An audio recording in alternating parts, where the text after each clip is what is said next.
We're about to have our first special session of the conference, and giving us that session today is Maria Nikolaidi, I got that right, from the University of Greenwich, and she's going to be talking about climate policy mixes and macrofinancial feedback loops, a stock flow consistent perspective. So what we're going to do is she's going to spend the first 20 to 30 minutes giving her, her talk, and then whatever questions you have, please write them down.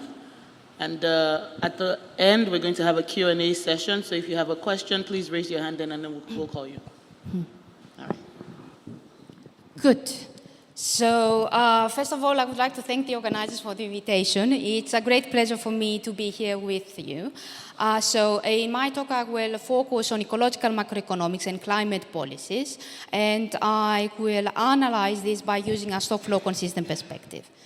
So over the last years, there has been a broad agreement that we will not be able to achieve the targets of the Paris Agreement without using at the same time several climate policies. However, the academic literature so far has not sufficiently analyzed the effects of climate policy mixes. Actually, they have focused on analyzing individual climate policies. This is especially the case for the mainstream academic literature. In particular, they suggest carbon taxes as a key policy in order to decarbonize the economy. However, both the mainstream and the heterodox literature still does not have a thorough analysis in order to understand the effects of climate policy mixes. So what I'm going to do is to show you how we can evaluate climate policy mixes by using a modeling perspective. So let me start by saying a few things on how mainstream economists evaluate the effects of climate policies.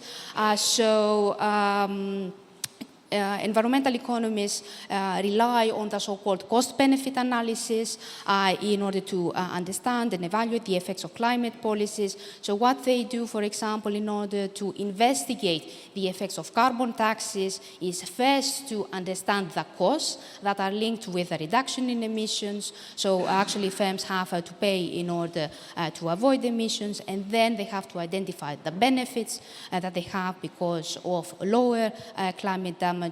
And what they do then is to try to find the optimal carbon price that equates the cost and the benefits. So on the slide, I have a figure that shows some trajectories of temperature according to William Nordhaus. As you know, William Nordhaus won the Nobel in 2018. And hopefully, as you can see, there is the optimal carbon price that, according to William Nordhaus, that at the end, the atmospheric temperature is more than 3.5 degrees Celsius, which obviously is inconsistent with the targets of the Paris Agreement. And obviously, this has created a lot of criticism on the cost-benefit analysis. Broadly speaking, there are two limitations when we use the cost-benefit analysis. The first one is that they rely on on a single metric in order to evaluate climate policies. Actually, they want to maximize utility, so they monetize the cost, they monetize the benefits that I mentioned before, and then they include this in the utility function that is linked with consumption, and their aim is to maximize this utility, which obviously is problematic. The second limitation of the cost-benefit analysis is that by using the so-called discount factor, they implicitly think that the consumption of the next generation matter less, which obviously is not the case because of uncertainty, because of various reasons, and this is something obviously that has implications for the consumption of the current generations. So this is the way that the mainstream literature investigates, evaluates the effects of climate policies. From an heterodox perspective, what we could do instead of using the cost-benefit benefit analysis is use what we call the system-based analysis. So I have three features of this system-based analysis. The first one is that instead on relying on a single metric in order to evaluate climate policies, we should use many dimensions, a multidimensional approach in order to do so. So these metrics could be anything about the macroeconomy, the financial system, or the ecosystem. I have some metrics on the slides that refer to unemployment, could be various types of inequality, gender inequality, income or wealth inequality, and obviously issues like volatility of the exchange rate or the current account deficit. So that's the first feature of this so-called system-based approach. The second one is that this approach distinguishes between the short run and the long run. This means that this approach recognizes that when we investigate the effects of climate policies, we might have different effects in the short run and in the long run. So it's good to take this into account, and on top of it, this system-based analysis takes into account path dependency, which is in line with post-Keynesian economics.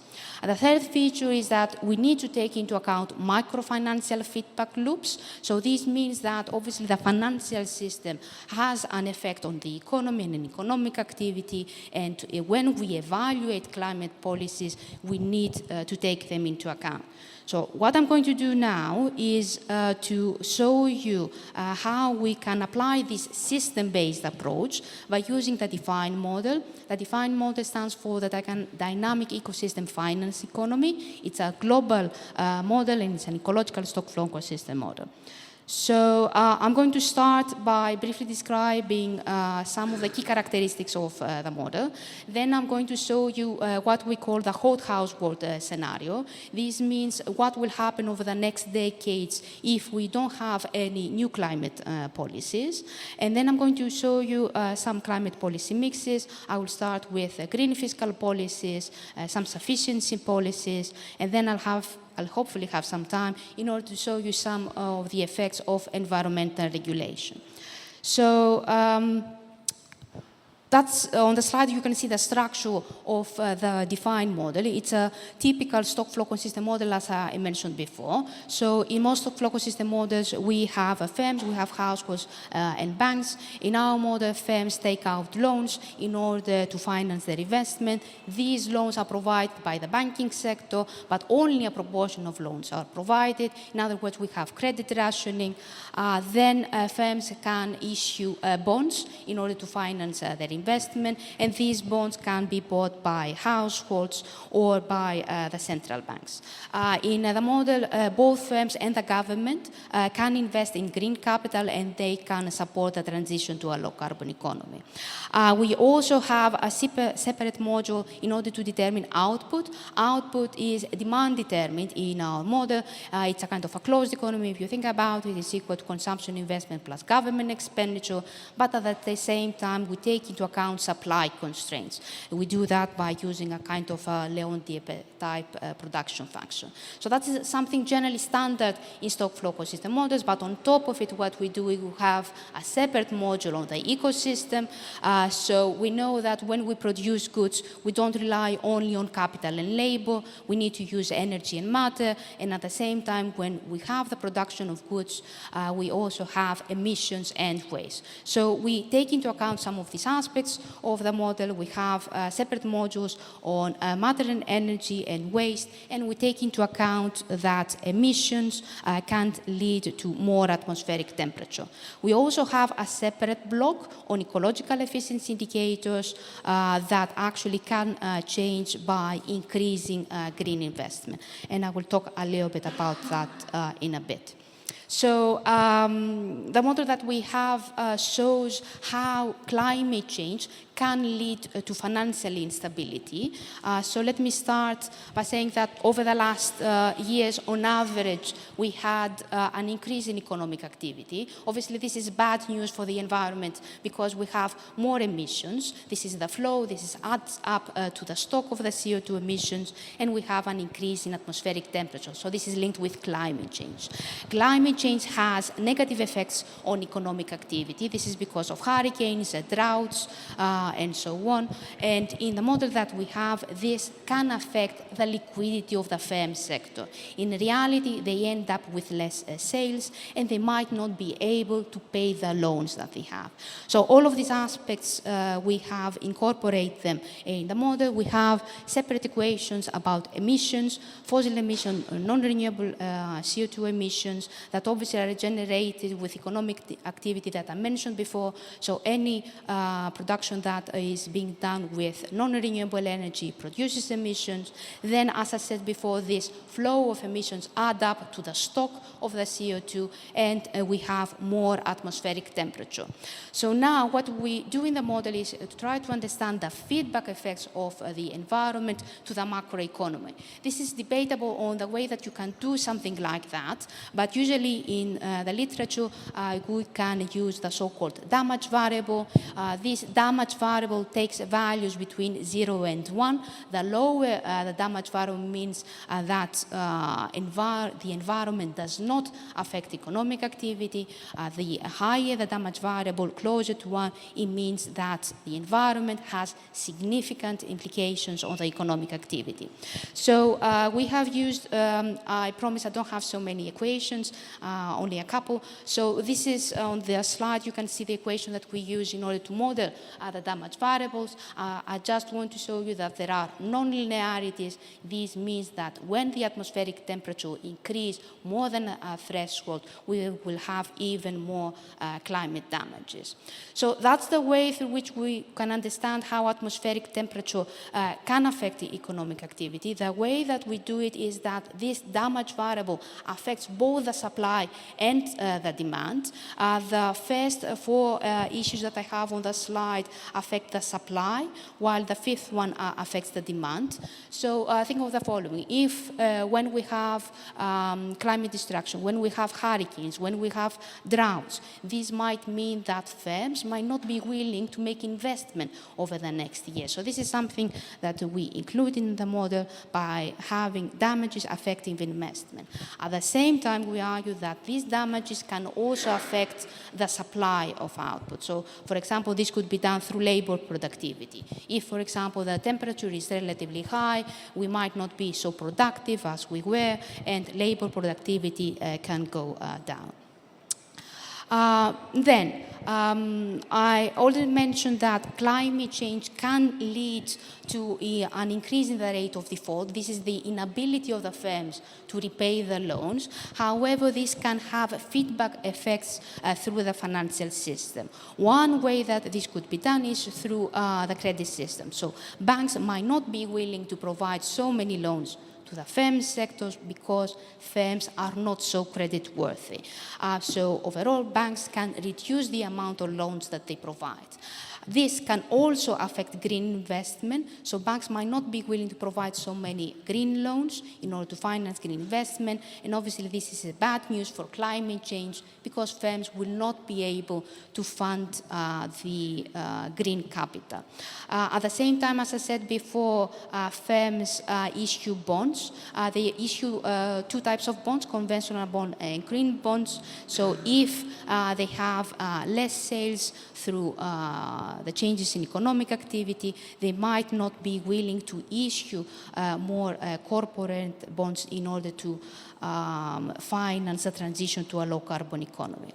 So let me say a few things about the way that we have investment in the model, the way through which firms decide about their investment. First of all, we have the total desired investment. This is a kind of a typical Kaleckian function. It depends on sales and the rate of profit. Then we say that a proportion of this investment is green, and this proportion changes in an endogenous way. So if, for example, the government increases carbon taxes, this means that the firms might be more willing to increasing green investment because they want to avoid paying taxes. Also, finance policies can affect this proportion. After that, firms want to finance their investment. They have various ways in order to do that. The first one is that they rely on their internal profits, so the profits that they do not distribute to the household sector. And then, as I said, they can issue bonds, green bonds, or green bank loans. I mentioned before that we have credit rationing, so only a proportion of these loans are provided to the firm sector. This is in line with what we call quantity credit rationing, and banks take into account the financial position of the firms and also their own financial position. We also have what we call price credit rationing, so interest rates change in an endogenous way, taking into account the financial performance of firms, for example. I mentioned earlier that we have these ecological efficiency indicators, and I just want to show you an example on how we do that. So, in principle, what we want in order to achieve the transition to a low-carbon economy is to use more renewable energy, to use less energy, and to use less matter. So we have indicators in order to capture some of these aspects of the environment. On the slide, I have the formula that we use for the share of renewable energy. This is an ecological efficiency indicator, and this indicator changes in an endogenous way by changes in the green capital stock. And as I said before, both the firms and the government sector can invest in green capital, and they can improve the share of renewable energy, among other things. So the last thing that I would like to mention is that climate change does not affect only directly the firm sector, it also affects the decision of the households. So in the model we have that households decide between different securities, like government securities, corporate bonds that could be green or dirty, and they can also have their money in the form of deposits, and obviously they allocate their wealth in these different securities. What we argue is that climate change can affect the decision of the households, basically because households might feel that there might be a kind of an uncertainty in the future, and they might not be willing to invest, let's say, in dirty bonds because they are more risky compared to the other ones. So climate change can negatively affect the price of corporate bonds, which is actually another source of financial instability. So these were some of the key features of the model. Now I would like to show you what we call the hothouse world scenario. So what we do is that we use a combination of calibration and estimation in order to develop this hothouse world scenario. And as I said at the beginning, this hothouse world scenario is what will happen over the next decades if no new climate policies are going to be implemented. So as I was saying, we calibrate and econometrically estimate some of the parameters that we have in the model. So, for example, we econometrically estimate some of the parameters of the behavioral equations that we have. For example, we do something like that for consumption, investment, and loans. And in order to do that, we use panel data, obviously, for the global economy. Then what we do is that we start the simulations in 2021, and we allow our simulations to run until the end of the century. What we try to do is that we take into account some of the projections of the IPCC. This is the Intergovernmental Panel on Climate Change, and they have some projections about the way that atmospheric temperature is going to evolve over the next decades. For those of you who are aware, we use the so-called SSP2 and SSP3. These are the socioeconomic social pathways that the IPCC provides. But overall, what they suggest is that we are going to have a transition to a low-carbon economy, but this transition is going to be very slow. So at the end of the century, our baseline scenario shows that the atmospheric temperature will be close to 3.2 degrees Celsius. I'm not sure whether you can see this lovely table that I have on the slide, but the basic idea is that we try to take into account the projections about some of the ecological efficiency indicators, among other things. So we take into account that there will be an improvement, for example, the share of renewable energy from 15 to 23 in 2050, and this is linked with an increase, a small increase in green investment on an annual basis, but I'm not going to go through all of this because I'm not sure that I have enough time. Okay, Good. So what I want to show you is that if we take into account this IPCC scenario that I mentioned before, what could potentially happen on the macroeconomy and on the financial system. So what would happen if no new climate policies are implemented? So I have two figures, both for output and the rate of default. For those of you who cannot see, this red dotted line shows the way that output evolves over the next decades without climate damages. So if we don't take into account the feedback effects of climate change to the economy, it seems that economic activity will generally go up. What about the rate of default? Again, the red dotted line, it seems that the rate of default at the end of the century will be pretty much the same as the one that we have right now. So basically, if climate change is not incorporated in the model, probably there will be no issue over the next decades. However, when we incorporate these climate damages that I mentioned before, we can see that there is a relatively large reduction in economic activity, which obviously is bad for the firm sector. They might not be able, in the simulations we see that they are not able to pay the loans, and as a result we get this increase in the rate of default.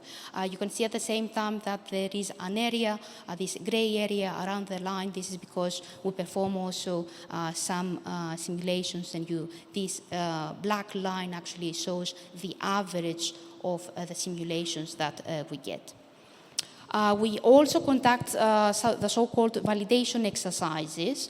We want to check the structure of our data and compare it with the structure of the data that we have in the past. We don't assume that our structure of the data is generally similar with the structure of the data in the past, but we don't expect huge changes. So this is why we conduct the autocorrelation and cross-correlation, and we generally see that they are generally close. So these are some things just to see that the simulations that you have are generally close to reality. What I want to show you now basically is some policies that we can introduce, basically because the hothouse world scenario, or else the so-called baseline scenario that we have in the simulation, is not enough. We need to incorporate climate policies in order to avoid the increase in atmospheric temperature at the end of the century. As I said, I will start with green fiscal policies. So the first one is carbon taxes. We assume that there is an increase in carbon taxes. So this is when firms have to pay for the emissions that they have. Then the second scenario shows a combination of carbon taxes with green subsidies. This is in line with what we call the recycling of revenues. So on the one hand, we have firms that pay for their emissions, but at the same time, the government gives back money to the firms that increase their green investment. The third one is the green public investment. So we assume in 2024 that green public investment will go from 0.2% to 0.8% of GDP every year. Obviously, there has been a lot of work on the effects of individual climate policies. A lot of work has been done on carbon taxes. Basically, there are many integrated assessment models. There are also some recent DSG models that have analyzed the effects of carbon taxes. There are also some recent stock flow consistent models that have done that, but not so many papers have analyzed the effects of green public investment. So I'm going to assume that you cannot see what it is written over here, so I'm just going to read out loudly. We have these two figures, the growth rate of output and the rate of default. This black line shows this hothouse world scenario that I mentioned before, or the baseline scenario. And then we investigate how this will change when we incorporate the policies that I mentioned before.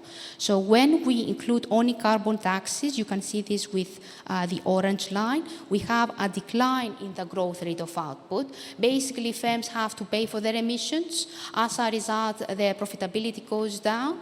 At some point, you can see that there is a kind of a turning point, which means that the profitability has reduced relatively a lot. and at the same time their emissions have gone down. So at some point the profitability of the firms is able to start to grow again, and this is why we have this increase in the growth rate of output. So this is what we get with carbon taxes. When you look at the rate of default, which shows the ability of the firms to repay their loans, carbon taxes increases the rate of default, which means that firms are not able to pay their loans, and this is actually in line with what we call a climate Minsky moment. When we combine carbon taxes with green subsidies, actually we don't have these negative effects on the growth rate of output and the rate of default. So they are, this is the let's say blue line, and it's pretty much the same with what we have in the baseline scenario. So in the first years, when we combine carbon taxes with green subsidies, we don't have so many changes, both in the growth rate of output and the rate of default. What we have is at the end of the simulations that the growth rate of output is higher than the baseline scenario, basically because we have less climate damages. The next policy that I would like to show you is the effects of green public investment. And I suppose you expect the results for this, because when we have green public investment, it directly increases economic activity. So this is what we get here. This is the blue line, an increase in the growth rate of output because of green public investment. And at the same time, the rate of default goes down because firms have more sales, more profits, and they're able to increase their investment. The next question that probably comes to your mind might be what happens to the public debt to GDP ratio, and we get some interesting results there. So when we incorporate carbon taxes, in principle, what you expect is that the public debt to GDP ratio will go down. But in reality, in our simulations, we don't get something like that. So in case you cannot see, carbon taxes is the orange line, and actually when we incorporate only carbon taxes, the public debt to GDP ratio becomes higher than the baseline scenario. In the first years, we have that the public deficit to GDP improves compared to the baseline scenario, but after some years, we have this decline in economic activity that I mentioned before. So as a result of this, the decline in economic activity is more important, and the public to GDP ratio goes up. What about green public investment? Green public investment actually reduces the public debt to GDP ratio that we have, and basically this is because of the increase in economic activity that I mentioned before. All of these policies are able to reduce atmospheric temperature, but as you can see, all of them are not, each one of them is not able to achieve the 1.5 or 2 degrees Celsius at the end of the century. But as I said at the beginning of the lecture, the aim is to evaluate these climate policies. So what we have done is develop, and this relies on the work that we have done with Yannis Dafermos, we have developed these indicators that you can see on this part of the table. And these indicators refers to the macroeconomy. This could be the unemployment rate or the wage share, which captures some aspects of inequality. We have some other indicators that refer to the default rate of the public debt to GDP ratio that I mentioned before. And on top of it, we have the leverage ratio of banks, which captures the financial fragility of the banking sector. Obviously, we would have some indicators for the environment, not only the atmospheric temperature that I mentioned before, but on top of it, the waste per capita. Then what we do is that we use these indicators in order to understand the effects of the green fiscal policies that I mentioned before, both in the short run and in the long run, just to see if we get different results in the short run and in the long run. So when we have a color that is green or greenish, it means that it is better compared to the baseline scenario. When the color is reddish, it means that the variable has become worse compared to the baseline scenario.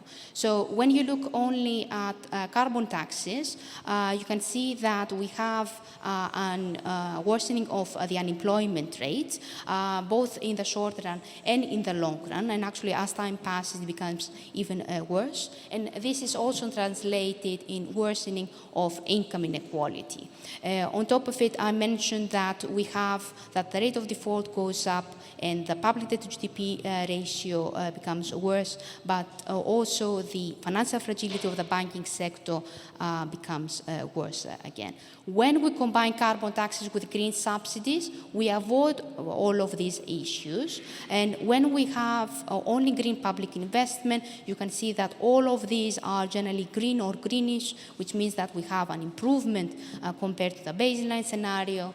The only issue that we get is that we have a mild increase in the waste per capita. So this is an environmental issue that we need to take into account. We cannot say that we can rely only on green public investment in order to achieve the transition to a low-carbon economy. This might not be enough, because when we have green public investment, we need to use a lot of resources in order to do that. And we know that we have a limited number of resources. So this is what our simulation show.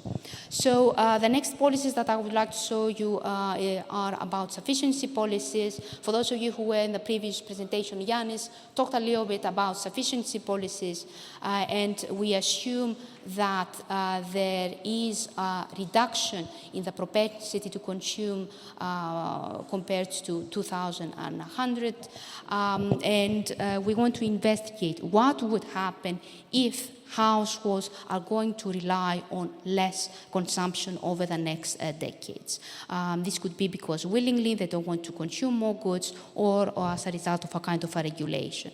At the same time, we know that this will have negative effects on the unemployment rate, so this is why we also introduce a reduction in working hours. So that's the first scenario that I'll show you in a minute. The other two scenarios actually refer to policy mixes. In the first one, we combine the fiscal policies that I mentioned before, this carbon taxes, green subsidies, and green public investment, along with financial policies. Happy to discuss about this, but what we have now is a kind of a green quantitative easing, dirty penalizing factor, and so on. So in the first one, we want to find what will happen if we combine all the policies that I mentioned before, and then in the other scenario, what will happen if we combine sufficiency policy with fiscal and financial policies. So I have some results for the growth rate of output and the atmospheric temperature. The sufficiency policy is this orange line, and it shows that you expect that economic activity goes down, because basically households reduce their consumption. And let me clarify that this is a global model. Obviously, I don't assume that this reduction in consumption will take place in the global south. This refers to something that the global north countries have to do, but overall, I'll just show you the overall results. So this decline in consumption is basically because of this lower propensity to consume that I mentioned before. At some point, economic activity starts increasing, basically because at some point firms are able to take out loans and start increasing their investment. When we combine fiscal and financial policies, we get similar results with what I said before about green public investment. So we have an increase in economic activity, and when we combine sufficiency policy with fiscal and financial policies, this is in line with this line, we get this reduction in economic activity, but the reduction in economic activity is not as large as we have the individual policy of sufficiency. Let's have a look at what's happening at the atmospheric temperature. All of these policies obviously are able to reduce atmospheric temperature at the end of the century, but what we show is that when we combine all these policies, when we combine sufficiency, fiscal and financial policies, we're able to achieve a temperature at the end of the century close to 2 degrees Celsius. Again, we have this table where we evaluate the climate policy mixes that I mentioned before. Sufficiency policies on their own have their own drawbacks. So as you can see, in the short run, we have increases in the unemployment rate, despite the fact that we adjust working hours, and we have negative effects on income inequality. The rate of default increases as well. So this is something that we need to take into account when we have these discussions about changes in consumption patterns. When we have only fiscal and financial policies, overall the results are favorable, but when we combine the sufficiency fiscal and financial policies, as I showed you before, we are able to achieve a larger reduction in atmospheric temperature, and at the same time, some of the results are not so significant. So initially we have a reduction in the unemployment rate, but we can monitor this a bit more. So I don't know how much time, 5 minutes. So in my 5 minutes, I would like to show you the results that we get when we implement environmental regulation. And actually what we say, this is an ongoing work. And what we're saying is that the policies that I just mentioned before are not enough on their own in order to achieve the 1.5 degrees Celsius. So what we need to do is to use on top other climate policies in order to achieve the 1.5 degrees Celsius. One of these policies could be the environmental regulation. So we assume that the government is going to ban a specific type of capital, the energy capital that the mining and utility sector has. The government makes the announcement in 1 year from now, in 2024, but the government will take action in 2030. We have two different cases, the credible and the non-credible scenario, and this refers to the way that firms are going to react to this announcement. So we want to understand what will happen if firms think that the government is not going to implement this environmental regulation in 2030. This is in line with what we call the non-credible regulation, and the other scenario that we have is the credible regulation, which means that firms are going to take action early on in order to replace the dirty capital with green capital. So in order to explain some of the results, I know that figures sometimes are a bit difficult to understand, so hopefully the table that I have and the figure that I have with these boxes on the slide might make your life a bit easier. So what I was saying before is that we want to understand the effects of environmental regulation. So when the government bans a specific type of capital, what happens with respect to the environment, with respect to the financial system, and so on. This environmental regulation policy is very effective in order to improve our ecological efficiency indicators, basically because it reduces directly the dirty capital of the mining and utility sector that I mentioned before, and also it induces firms to increase their green investment. So because you need to think of the following. If you have like a firm in the mining and energy sector and you have some existing capital, the government is going to ban the existing capital that you have, you need to still producing goods. So what are you going to do? You're going to replace your existing capital with green and actually just depreciate the other one. So both of these changes, the reduction in the dirty capital and the increase in the green capital, will improve the ecological efficiency indicators, and this obviously will affect emissions, among other things. Then, when we introduce this environmental regulation policy, we want to understand what will happen on the economy. It's not very clear theoretically what would happen, because on the one hand, firms want to make this capital replacement, so this increase in green investment that I mentioned before, that obviously supports economic activity, supports total investment, but at the same time, because their capital is depreciated, they're going to experience a decline in their profits, and obviously this will make them less willing in order to increase the investment. What about the financial system? Directly environmental regulation is going to negatively affect the ability of the companies to repay their loan. So this is why we expect that we might have an increase in the rate of default. As a result of this, banks might not be willing to provide more loans. So this is the quantity credit rationing that I mentioned before.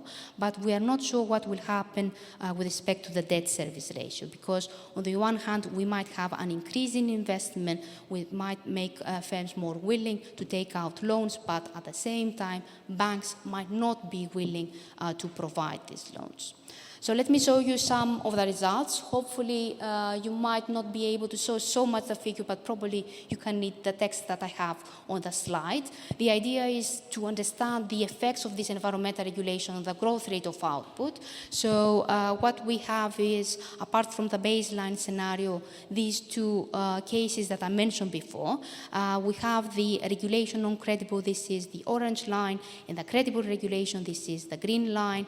In both cases, what we get is an initial increase in economic activity. This is basically because of more green investment. Firms want to increase green investment because they want to replace the existing capital. But as time passes, this depreciation of dirty capital actually reduces investment and economic activity goes down. In both cases, for the credible and the non-credible scenario, we have similar results. The difference is that with the non-credible scenario, these fluctuations are more pronounced. What about atmospheric temperature? This is a bit interesting, but obviously this is an ongoing work. We're still working on the sensitivity results and so on. But what we find is that both scenarios, both the credible and the non-credible scenario, are going to reduce atmospheric temperature, but pretty much the same rate. But as you probably can see, when we include the non-credible regulation scenario, this is the orange line, we have a slight lower increase in atmospheric temperature. Actually, this is because of the large fluctuation in economic activity that I mentioned before. So in other words, it's not bad news if the firms are not convinced that the government is going to ban the cap, that this might be good for atmospheric temperature. The other thing that I would like to talk about is about the importance of macrofinancial feedback loops and about the importance of the financial system to the macroeconomy. And I'm going to do that by using this environmental regulation policy that I mentioned before. So what I have on the figure is the way that environmental regulation affects economic activity. This is something that I mentioned before. We expect that environmental regulation will reduce profitability and economic activity will go down, but at the same time we expect that some of the profits of the firm sector will be distributed to the households, but now there will be less. So households will have less wealth. At the same time, the environmental regulation, as I was saying, will affect the ability of the firms to repay their loans, and this might affect the financial fragility of the banking sector. When we talk So this is where we stop if we don't take into account the macrofinancial feedback loops. When we take into account the macrofinancial feedback loops, it means that the banks are going to take into account the financial position of the firms and their own financial position.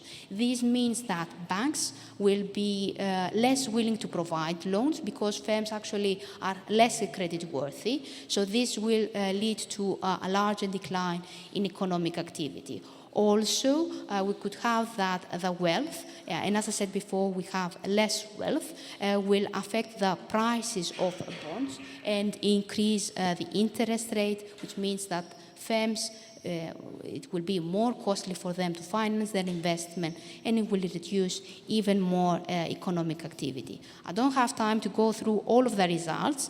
What I'm going to show you only is these two couple of slides, and then I'll show you, I'll summarize. So what I want to say is the way through which the importance of the macrofinancial feedback loops. So again, we have the baseline scenario. This is the black line. And we have both cases in which we have the environmental regulation that is credible, but with feedback or no feedback loops. The orange line shows what happens when the feedback loops are not taken into account. So initially, we have this increase in the growth rate of loans, actually because firms want to invest and they take out loans.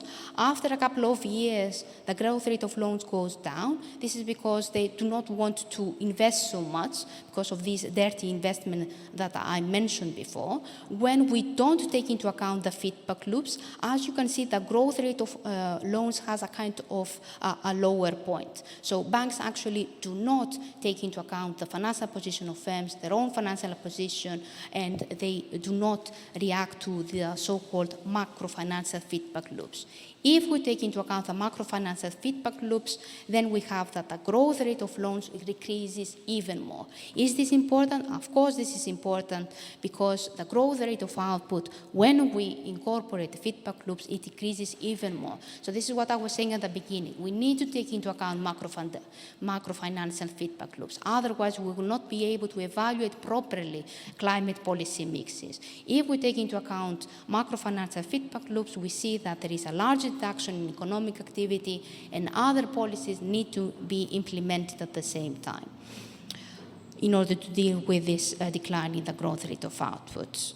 I'm not sure that I have time to go through the last simulations that I have about regulation and fiscal policy. I just want to mention briefly that we can deal some of the issues that I mentioned before when we incorporate fiscal transfers. So we have assumed that we have this environmental regulation that I mentioned before, but at the same time, the government can give some money to the companies that have experienced this depreciation of their capital.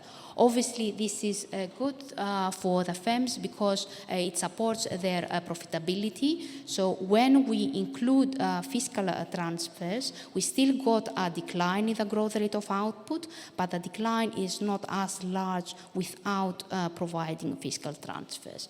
And the other thing that I would like to mention is that we shouldn't care so much about the public debt to GDP ratio, because actually when we incorporate these fiscal transfers that I mentioned before, the public debt to GDP ratio does not increase so much.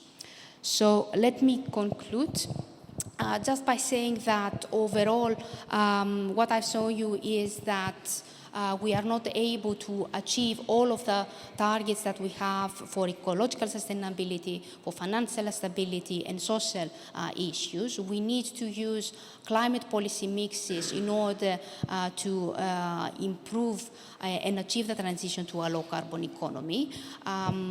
So when we implement individual policies, such as the carbon taxes, the sufficiency policies that I mentioned before, we have many trade-offs.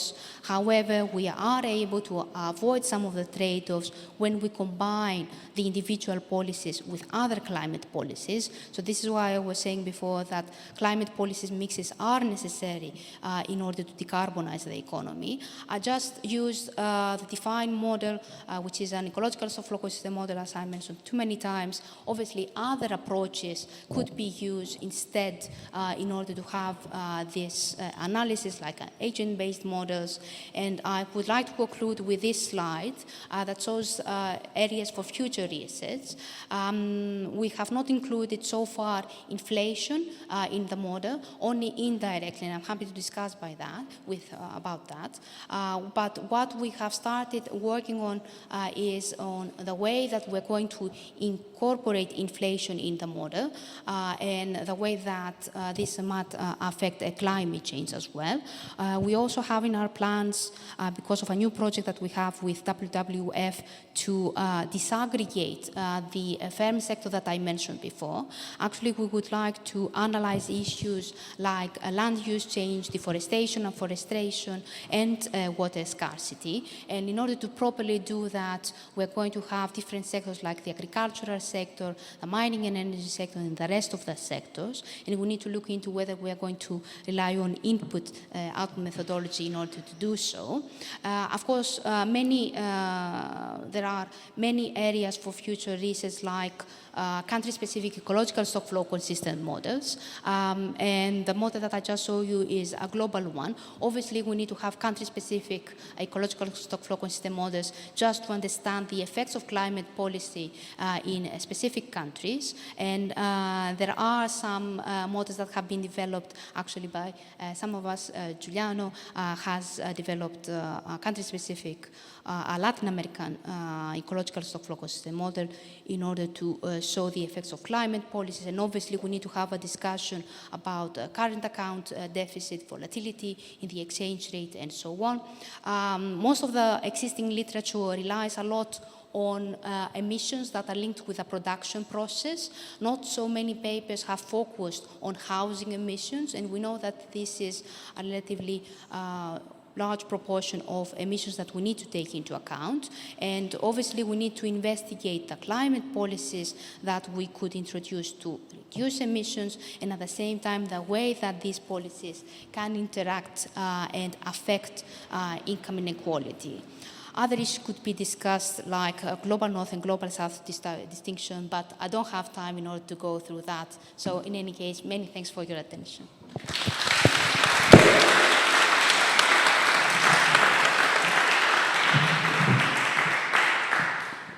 Thank you. Does anyone have questions? We don't really have much time for Q&A, so what we're going to suggest is take 2 questions, and any other questions, Maria would be with us at lunch, and so we can continue the discussion there. So that would be 1, and anyone else? Thank you.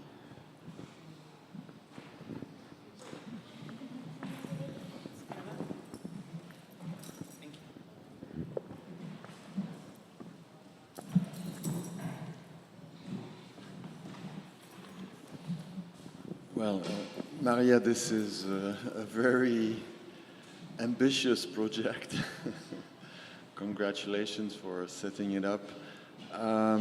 So I have 2 small questions. First, you keep you keep saying we do this, we do that. So who is the we? Is it just 2 persons, or there's a whole team? And the second question is, what is the role of population growth in your model, if any?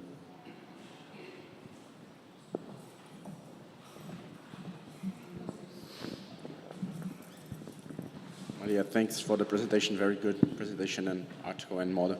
One quick question. You very well do the damage. So this is something, for instance, we didn't do, the feedback from the climate sector to the economy. And you mentioned the 5 types of damage, right? So are you able to isolate that? Are you able to identify how much of the loss of GDP is because of one type of damage on the supply or the demand, and how the climate policies can be adjusted to that, if necessary, to the different types of damage? Thank you.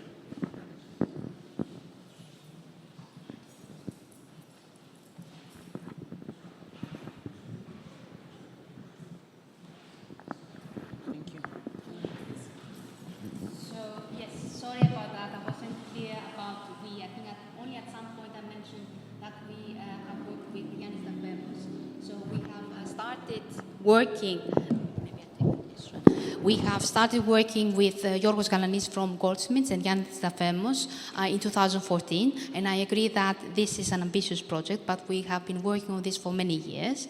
And over the last years, we still work with Yannis Dafemos. We collaborate also with other people, but basically the 2 of us are the ones that work on this. And for our new research project, the WWF project that I mentioned before, we have 2 new people that have joined us. So obviously when we have a kind of an ambitious project, it's good to collaborate with others that obviously know some other aspects that you don't know. So our new colleagues know a lot of things about water scarcity, so we expect them, to help us a lot on this aspect and so on. So that's the first thing. Yes, population is important in the model. model. And what we do is we take into account, so that was one of the key variables that we present when we talk about the baseline scenario.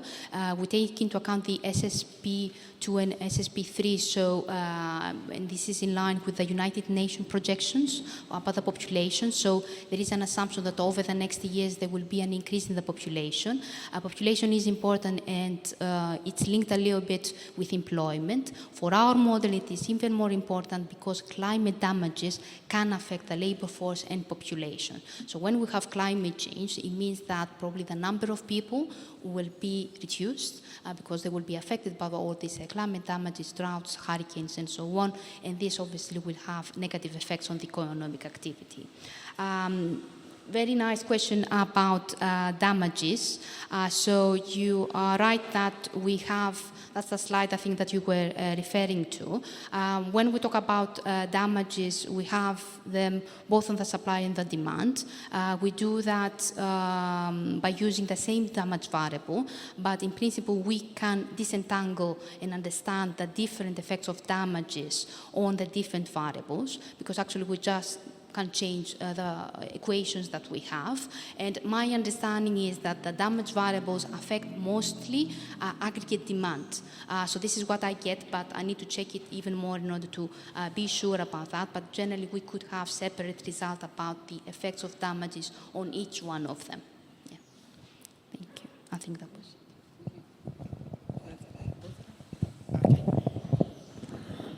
Thank you very much, and that concludes our session for today. Again, if you have any more questions to ask our speaker, we can do that during lunch, on the way to lunch. And, all right, we'll see you back at 1 o'clock? 2 o'clock. 2 o'clock. Thank you.